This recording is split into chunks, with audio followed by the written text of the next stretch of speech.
So good morning students. आज मैं start करूंगा लेक्चर 2 और इस उम्मीद के साथ कि आपने लेक्चर 1 को रिवाइज किया होगा और ढंग से समझा होगा, राइट। तो देखिए, लेक्चर 1 को मैंने कवर किया था मैकेनिक्स क्या है, उसके क्लासिफिकेशंस के ऊपर, और फोर्सेस को समझा था कि फोर्स क्या होता है और कितने टाइप से बॉडी फोर्स, सरफेस फोर्स और लाइन फोर्स को हमने समझा था अभी तक। आज मैं आपको बता रहा हूँ अब हम अपने सब्जेक्ट को स्टार्ट करें, धीरे धीरे कोर सब्जेक्ट में घुस रहे हैं। तो मैकेनिक्स ऑफ रिजिड बॉडी को कितने टाइप से क्लासिफाई किया गया है। रिजिड बॉडी का मतलब मैंने आपको बता दिया। Rigid body means what? When there is no relative deformation between the 2 points of the body whenever any external forces are acting on the body. जब भी कोई भी बाहर से फोर्स लगेगा, बॉडी के 2 पॉइंट्स के बीच में कोई भी रिलेटिव डिफॉर्मेशन और डिस्प्लेसमेंट नहीं होगा। अब रिजिड बॉडी मैकेनिक्स को 2 पार्ट में डिवाइड किया गया, स्टैटिक्स और डायनेमिक्स। देखिए, आपके सामने लिखा हुआ स्टैटिक्स का मतलब क्या है? Study of forces that keeps the static bodies in equilibrium. जब भी मैं कभी वर्ड की बात करता हूं, बहुत इंपॉर्टेंट है इक्विलिब्रियम। इक्विलिब्रियम का मतलब होता है कि बॉडी के ऊपर लगने वाले सभी फोर्सेस का अलजेब्राइक सम क्या होना चाहिए? 0 होना चाहिए। जैसे अगर कोई बॉडी है, ये कोई रैंडम बॉडी ले लिया, इसके ऊपर कोई फोर्स ऐसे लग रहा है, लेट्स सपोज F1, यहां से कोई फोर्स लग रहा है F2, कोई फोर्स बाहर की ओर जा रहा है F3, यहां से कोई फोर्स लग रहा है F4, some force is coming out F5। तो force is a vector quantity. बच्चों, जब वेक्टर क्वांटिटी की बात करते हैं तो हमेशा फोर्स के ऊपर एक एरो ऐसे शो किया जाता है। This arrow represents the notation of vector. तो स्टैटिक इक्विलिब्रियम का मतलब होता है summation of all the forces acting on the body is equal to 0। अगर हम रिजॉल्व कर सकते हैं तो XYZ में रिजॉल्व करेंगे, और अगर अभी रिजॉल्व नहीं करना, जस्ट सिंपली समझना है समेशन ऑफ अलजेब्राइक सम का मतलब क्या है, यहां पर साइन के साथ ऐड करना। जो अंदर की ओर फोर्स आ रहे हैं उनको मैं प्लस लिख ले रहा हूं, जो बाहर की ओर जा रहे हैं उनको मैं माइनस लिख लूंगा। तो F1 is coming inside plus F2 is coming inside and plus F4 is coming inside, और जो बाहर की ओर जा रहे हैं वो कौन कौन से बच्चों? Minus F3 and minus F5। तो this should be equal to what? 0। अगर ऐसी सिचुएशन एग्जिस्ट करती है तो बॉडी को क्या बोला जाता है? Body is in equilibrium. Equilibrium को और अगर मैं डिटेल में ले जाऊं तो फोर्सेस के साथ साथ यहां मूवमेंट का भी सम इक्वल टू 0 होना चाहिए। बट अभी मूवमेंट क्या होता है वो मैंने जिक्र नहीं किया है, तो अभी कुछ समझ इसके बारे में बता नहीं रहा हूं। सिंपल अभी के लिए सिर्फ आप ये समझे कि स्टैटिक्स का मतलब study of forces that keeps the body in equilibrium, and body should be static का मतलब body should be at rest. Very good. Now coming to the dynamics. Dynamics is the study of motion of rigid bodies. Motion of rigid body का मतलब जो body है आपकी, rigid body जो है वो मूव कर रही होगी, वो अपनी पोजीशन से डिस्प्लेस हो चुकी होगी, चल रही होगी। तो डायनेमिक्स को हम 2 पार्ट में डिवाइड करते हैं, काइनेमेटिक्स एंड काइनेटिक्स। तो डियर स्टूडेंट देखिए, काइनेमेटिक्स वर्ड जो है, जो बना हुआ है वो किससे बना है? काइनेमा वर्ड से। किससे बना है? काइनेमा। और काइनेमा का मीनिंग ही होता है मोशन। काइनेमा का मतलब क्या है? मोशन है। तो kinematics is the study of the motion of the moving of the rigid bodies. यहां लिखा है study of space time relationship. Space time की जब हम बात करते हैं तो स्पेस का मतलब होता है हमारा स्पेस कोऑर्डिनेट से मतलब है x, y, z। और जब थोड़ा सा ऐसे लिखता हूं स्पेस टाइम, स्पेस और यहां टाइम, और जब मैं टाइम की बात करूंगा तो यहां पर एक कोऑर्डिनेट और आ गया टाइम। तो क्या है? Kinematics is the study of space time relationship, कि किसी गिवन टाइम में बॉडी किसी डायरेक्शन में कितना मूव करी है। काइनेमेटिक्स में जब काइनेमा की बात करते हैं तो सिर्फ मोशन एक तरीके का नहीं हो सकता। दैट मोशन में भी व्हाट? मोशन कैसा हो सकता है? बॉडी ट्रांसलेट करे, ट्रांसलेट का मतलब लीनियर मोशन में है। बॉडी रोटेट कर सकती है, रोटेट करने का मतलब किसी पॉइंट के अबाउट चारों तरफ घूम रही हो। बॉडी ऑसिलेट भी कर सकती है, राइट। तो काइनेमेटिक्स, या आप एक और अच्छा वर्ड बोलते हैं, अगर फ्लूइड में बात करें तो यहां डिफॉर्मेशन भी होता है। फ्लूइड में अगर हम बात करें काइनेमेटिक्स को तो डिफॉर्मेशन भी होता है, बट हमारी रिजिड बॉडी है तो हमारे में डिफॉर्मेशन नहीं होगा। किसमें नहीं होता? नॉट इन रिजिड बॉडी, पर फ्लूइड में होता है ये, और टाइम के साथ वेरी भी करता है। तो kinematics is the study of motion of the body without considering forces acting on it. यहां हम फोर्स के बारे में कोई बात नहीं करेंगे। सी, एक मोटी भाषा में याद रखना, काइनेमेटिक्स में जितनी भी क्वांटिटी स्टडी की जाती है उनकी यूनिट में कभी न्यूटन नहीं आता। जैसे क्या स्टडी किया जाता है डियर स्टूडेंट्स काइनेमेटिक्स में, मैं यहां लिख के दिखा रहा हूं, देखो वेलोसिटी यूनिट क्या होती है मीटर पर सेकेंड, एक्सीलरेशन मीटर पर second whole square, jerk metre पर सेकेंड क्यूब, या अगर आपने कुछ और क्वांटिटी पढ़ी हो, एक क्वांटिटी होती है विस्कोसिटी, हालांकि पढ़ चुके होंगे आप, मैं श्योर हूं, लेकिन फिर भी थोड़ा सा बताता हूं। अगर मुझे विस्कोसिटी को रिप्रेजेंट करना, new, this is the symbol called new, kinematic viscosity, तो इसकी यूनिट होती है मीटर स्क्वायर पर सेकेंड। देखो किसी यूनिट में आपको क्या फोर्स नजर आ रहा है, कहीं न्यूटन कहीं नजर आ रहा है, नहीं आ रहा है। तो काइनेमेटिक्स की स्टडी में हम फोर्सेस के बारे में बात नहीं करते, सिर्फ मोशन के बारे में बात करते हैं। Very good. अब आते हैं काइनेटिक्स पर। देखो काइनेटिक्स में क्या लिखा हुआ है, ध्यान से, study of the relationship between motion of the rigid body and forces causing it. तो यहां इंपॉर्टेंट वर्ड क्या है डियर स्टूडेंट्स, फोर्सेस। काइनेटिक्स में हम जो भी बॉडी का मोशन चेंज हुआ वो तो स्टडी कर ही रहे हैं, बट वो मोशन किसकी वजह से, किस फोर्स की वजह से चेंज हुआ, किस फोर्स, जो रिस्पॉन्सिबल फैक्टर ऑफ फोर्स है, किस फोर्स ने उसको चेंज कराया, कितना मैग्नीट्यूड था उसका, वो ज्यादा था या कम था, तो अब उस फोर्स पर बॉडी रुक गई या चल रही होगी। लाइक कार चला रहे हैं आप, अचानक से आपने क्या कर दिया, ब्रेक मार दिया, तो ब्रेक एक पेडल पर एक काइंड ऑफ फोर्स लगाया ना, तो how much force will be needed to stop the car within the given time और within the given distance. अब ऐसा है कि आप ब्रेक अभी लगाइए और रिस्पॉन्स 10 सेकंड के बाद मिले, तब तो होगी कहानी खत्म। तो इसलिए क्या सिस्टम को डिजाइन करना है, काइनेटिक्स में कितना फोर्स होना चाहिए मिनिमम, कि गाड़ी मिनिमम से मिनिमम टाइम में 1 या 2 सेकंड जो भी रिक्वायर्ड हो और कम से कम डिस्टेंस पर जाकर के रुक जाए। तो इस तरीके की स्टडी हम कहां करते हैं, काइनेटिक्स में करते हैं। और ये सारी चीजें मिलकर के क्या बन जाता है, हमारा मैकेनिक्स बन जाता है, मैकेनिक्स ऑफ रिजिड बॉडी। तो in short again, statics is the study of keeping the body in equilibrium which is already static in nature. Equilibrium का मतलब summation of all the forces acting on the body is equal to 0 और summation of movement is also equal to 0। Dynamics का मतलब study of motion of rigid body, जिसको हम 2 part में divide करेंगे, kinematics में और काइनेटिक्स में। काइनेमेटिक्स में मोशन की स्टडी करेंगे विदाउट कंसीडरिंग फोर्सेस, और काइनेटिक्स में क्या करेंगे, मोशन और फोर्सेस के बीच में एक रिलेशनशिप एस्टैब्लिश करेंगे कि कैसे मोशन और फोर्स की वेरिएशन से मोशन कैसे वेरी कर रहा है। Right, very good. तो अब मैं इसके आगे बढ़ता हूं और आपको ये समझाता हूं कि फोर्स बेसिकली क्या होता है और फोर्स सिस्टम से हम क्या समझते हैं। तो लेट मी रब इट, आप इसको लिख लीजिए और इसका स्क्रीनशॉट ले लीजिए। तो मैं आगे बढ़ रहा हूं और आपको ये बताने के लिए कि फोर्स क्या होता है या उसकी कैरेक्टरिस्टिक्स क्या है। ठीक है, वैसे आपने अपने स्कूल टाइम में भी पढ़ा होगा कि फोर्स की डेफिनेशन, और मैंने लास्ट लेक्चर में भी आपको समझाया था कि forces are those external entities which change the position of the body और having tendency to change it. Force क्या होते हैं, जो बॉडी की पोजीशन को चेंज कर देते हैं या करने की टेंडेंसी रखते हैं। गुड, तो यहां लिखता हूं, ठीक है, force and force systems, force and force systems. देखो बच्चों, मैकेनिक्स को पढ़ने के लिए बेसिकली 4 लॉ होते हैं, 4 लॉज होते हैं जिसके अंतर्गत हम मैकेनिक्स को कवर करते हैं। वो लॉ कौन कौन से होते हैं, न्यूटन्स लॉज ऑफ मोशन, जिससे आप वेल फैमिलियर होंगे, मुझे मतलब मैं श्योर हूं कि आपको न्यूटन्स लॉ का जरूर पता होगा, Newton's first law, second law और थर्ड लॉ ऑफ मोशन। तो ये एक प्री रिक्विजिट है इस सब्जेक्ट की कि आप अगर मैकेनिक्स पढ़ने आए हैं तो एटलीस्ट क्लास 11th को एक बार रिवाइज कर ले, 11th 12th में जो भी आपने पढ़ा हो। तो न्यूटन्स लॉज ऑफ मोशन पहला लॉ होता है, second is Newton's law of gravitation is the second law, third is the parallelogram law of forces and fourth is the principle of transmissibility.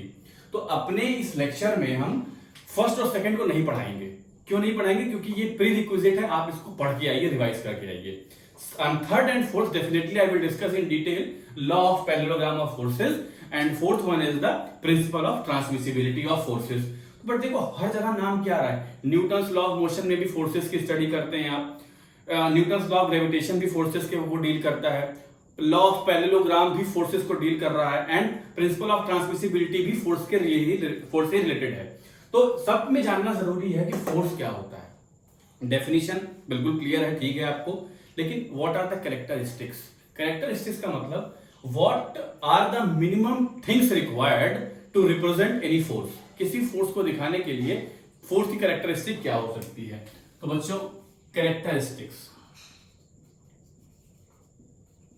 Characteristics of force, तो बेटा सबसे पहले क्या चाहिए होता है, किसी फोर्स को दिखाने के लिए उसका मैग्नीट्यूड होना चाहिए आपके पास। क्या होना चाहिए? मैग्नीट्यूड। बिल्कुल घबराए नहीं, मैं आराम से समझाऊंगा क्या क्या चीजें होती हैं ये, और धीरे धीरे सब्जेक्ट आपकी ग्रिप में आ जाएगा। मैग्नीट्यूड। सेकंड मुझे क्या चाहिए होगा इसका? Direction. Third line of action, and fourth one is point of application. Point of application. किसी भी फोर्स को रिप्रेजेंट करने के लिए हमें इन चार चीजों की जरूरत होती है। क्या क्या चीजें? Magnitude, direction, line of action and point of application.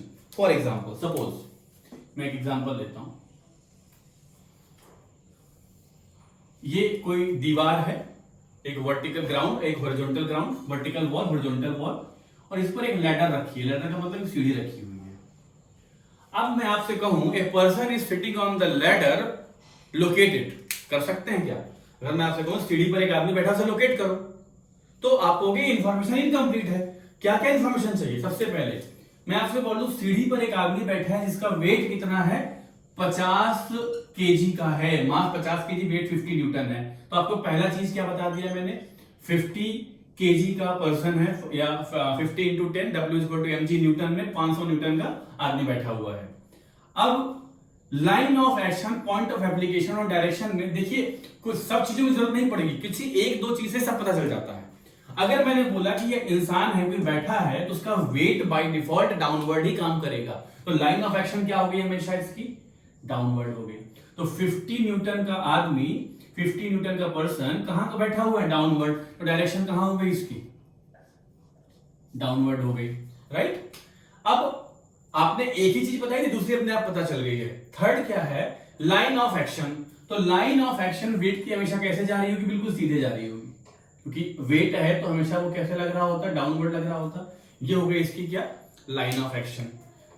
Point of application. Point of application में क्या बोलता हूं? He is sitting x metre from vertical wall and y metre from horizontal wall. Horizontal wall से y metre और vertical wall से x metre. इसके coordinate क्या हो गए स्टूडेंट्स बताइए? इसके कोऑर्डिनेट हो गए बच्चों x, y। तो ये क्या हो गया इसका? पॉइंट ऑफ एप्लीकेशन हो गया। क्या हो गया इसका? ये पॉइंट ऑफ एप्लीकेशन हो गया। और लाइन ऑफ एक्शन आप बता सकते हैं? Line of action is either you can say x meter away from vertical wall, और you can say let suppose it is some z distance, z meter away from the lower side of the ladder. ये ladder है, ये सीढ़ी है, ये ladder है। तो आप क्या बोल सकते हैं? लाइन ऑफ एक्शन कहां से गुजर रही है? Blue colour is it's line of action. ये लाइन क्या है इसकी बच्चों? It is it's line of action. समझ आ रहा है कि नहीं? जरूर आ रहा होगा। तो लाइन ऑफ एक्शन कहां से जा रही है? आप बोल सकते हैं x metre from vertical wall, या z metre from lower side of the ladder. सीढ़ी के निचले हिस्से से z मीटर लेफ्ट की तरफ जा रहा है। तो ये देखो, ये चार चीजें मिली या नहीं मिली? किसी फोर्स को रिप्रेजेंट करने के लिए मुझे इन चार बातों की आवश्यकता थी, तो मैंने बता दिया magnitude, direction, line of action, point of application. हो सकता है आपसे कुछ ऐसा क्वेश्चन पूछ लूं, सपोज कीजिए ये कोई बॉक्स है, देखिए धीरे धीरे मैं प्रॉब्लम की तरफ भी मूव करूंगा ऐसे, and this block is kept on A horizontal floor. ये क्या है? किसी हॉरिजॉन्टल फ्लोर पे रखा हुआ है। अभी मान लेते हैं इस फ्लोर को फ्रिक्शनलेस है। फ्रिक्शनलेस का मतलब कि इस ब्लॉक और फ्लोर के बीच में कोई भी फ्रिक्शन नहीं है, इजिली ये मूव कर सकता है। आपसे कह रहा हूं कि इससे क्या है? एक धागा बंधा हुआ है जिस पर एक फोर्स पी लग रहा है। बच्चों अच्छे अच्छे इस तरह के सवाल फंस जाते हैं। आपसे अगर मैं ये कहूं कि what is the minimum value of force P which is required to move this block on the horizontal floor, provided two condition. First आप मान लीजिए फ्रिक्शनलेस, और सेकेंड आपको कह रहा हूं फ्रिक्शन है। विद फ्रिक्शन, विद फ्रिक्शन या फ्रिक्शन कंसीडरिंग, दो बातें। अब आपसे अगर मैं ये कहूं कि what is the minimum value of force P which is required to move this block on the horizontal floor in two conditions, first is the when there is no friction and the time there is friction. तो अब बच्चों आपको ये देखना है कि अगर ये फोर्स P है तो चार चीजें क्या मीट कर रही हैं। पहली चीज मैग्नीट्यूड, आपको एग्जामिनर देगा what is the minimum value of force P required, force 100 Newton, 10 Newton, 50 Newton, 1000 Newton, whatever. Direction ये आपसे पूछ रहा है, वो एग्जामिनर कह रहा है बताओ ये angle, let's say this angle is theta, ये मिनिमम एंगल कितना होगा जो रिक्वायर्ड है इसको खींचने के लिए। लाइन ऑफ एक्शन, अब लाइन ऑफ एक्शन तो वहीं से गुजरेगी ना जहां थीटा मिलेगा, तो इस फोर्स की लाइन ऑफ एक्शन तो यही है, चाहे इधर बढ़ा लो और चाहे इधर बढ़ा लो। यही क्या है, red colour line is it's line of action. और पॉइंट ऑफ एप्लीकेशन क्या है, सपोज मैं इसका नाम दे देता हूं सम K point, K is representing its point of application. तो आपको चार बातें मिली कि नहीं मिली, magnitude, direction, line of action और पॉइंट ऑफ एप्लीकेशन। यहां एग्जामिनर आपसे ये थीटा नहीं बता रहा है, तो फॉर दिस सॉल्यूशन कैसे करेंगे वो बात की बात है। For that you have to resolve this force in vertical and horizontal components and you have to differentiate, यानी कि अगर आप इसको रिजॉल्व करोगे तो थीटा का एक फंक्शन बनेगा और थीटा को हम मैक्सिमाइज या मिनिमाइज करने के लिए हम डिफरेंशिएट करके सॉल्व करेंगे। बट ये सब चीजें अभी नहीं, अभी तो सिर्फ समझा रहा हूं बहुत बेसिक कि किसी भी फोर्स को रिप्रेजेंट करने के लिए आपको इन चार चीजों की जरूरत पड़ने वाली है, राइट, गुड। अब क्या करते हैं, ये समझ लेते हैं कि फोर्स एंड फोर्स सिस्टम में सिस्टम का क्या मतलब है। मैंने आपको फोर्स बता दिया, फोर्स क्लासिफिकेशन बता दिए, अब मैं थोड़ा सा इंफॉर्मेशन देता हूं फोर्स सिस्टम का, और डिटेल में मैं इसको नेक्स्ट लेक्चर में ले जाऊंगा क्योंकि अभी पढ़ाने का मतलब बहुत ज्यादा हो जाएगा, राइट। तब तक आप इसको नोट कर लीजिए and let me write the next heading which is here force system. तो माय डियर स्टूडेंट्स,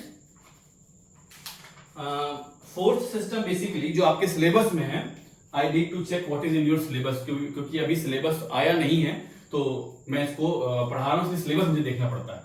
तो सिलेबस में देखिए आपने दिया है फोर्स सिस्टम को दो टाइप से हम डिवाइड करेंगे। यहां पर एक होते हैं हमारे कोप्लानर फोर्स सिस्टम और एक होते हैं नॉन कोप्लानर फोर्स सिस्टम। तो मैं इसको यहां रफ कर रहा हूं and I am writing here force system को। सी, फोर्स सिस्टम क्या होता है बच्चों, दो टाइप से होता है। One is coplanar force system and another is here non coplanar force system, non coplanar force system, force system।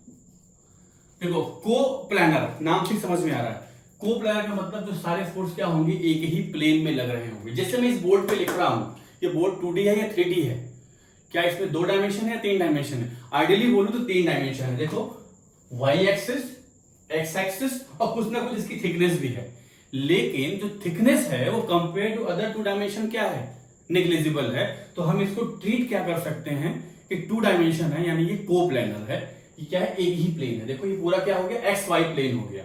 मैं इसको क्या लिखना चाहता हूं, क्या कह सकता हूं आपसे, ये एक्स प्लेन हो गया, ये वाई प्लेन हो गया। There is also the Z plane, लेकिन जो मेरा फोर्स होगा वो जेड में नहीं लग रहा होगा, वो कहां लग रहा होगा, केवल इस प्लेन में लग रहा होगा, एक्स वाई प्लेन में लग रहा होगा। बट जब भी मैं कभी बात करूंगा नॉन कोप्लानर फोर्स सिस्टम की, तो फोर्सेस क्या होंगे, 3D होंगे। 3D का मतलब बच्चों फोर्स एक्स वाई और जेड तीनों डायरेक्शन में लग रहा होगा। देखो ऐसे,